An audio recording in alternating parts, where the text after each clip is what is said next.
There is a comical lack of tools and resources for small and mid-sized business owners to be able to make proactive decisions with their money.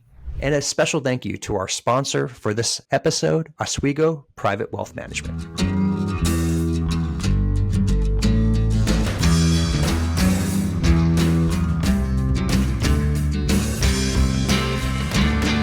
Welcome to another $4 million strategies, the best 4 minutes in business for practical strategy and tips you could apply to your business today. Really excited here to have Sean Healy, the CEO of Accounted For. Sean, our conversation for this segment is how to create an annual operating plan. Since inception of my company, I've done hundreds of different interviews with different entrepreneurs, different CFOs, different CPAs.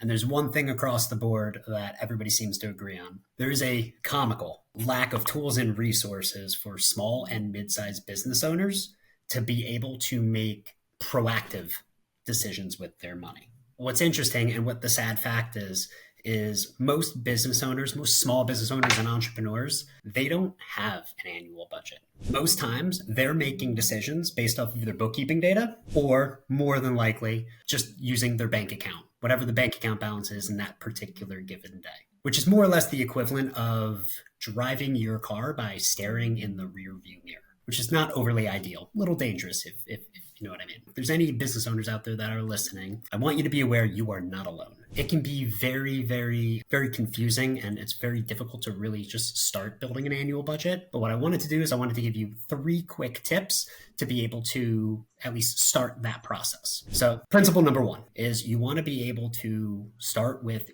the end in mind. So Stephen Covey, come up with financial goals, whether that is something revenue related, whether that is something profit related. End of the day, you need to start with what that goal is, because ideally, if you don't know where you're going, you're probably never going to get there. Principle number 2 would be the 80-20 rule. All right. So you want to be able to apply the 80-20 rule.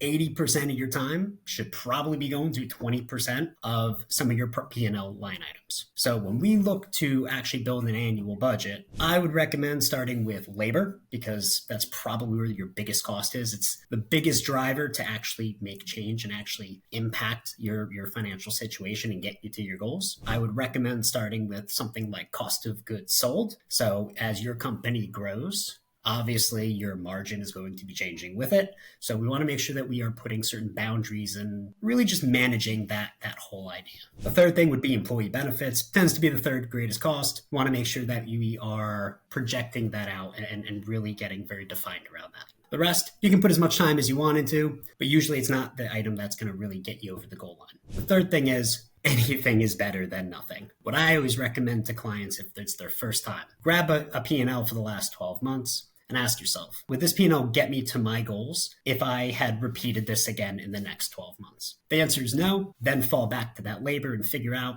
if I want to increase my revenue by 20%, what are the things that are going to change in my company? End of the day, you want to play through that scenario and you want to put something down on paper. It is meant to be a mental exercise. It is meant to be an exercise to get you to start thinking just a little more proactively than you are today.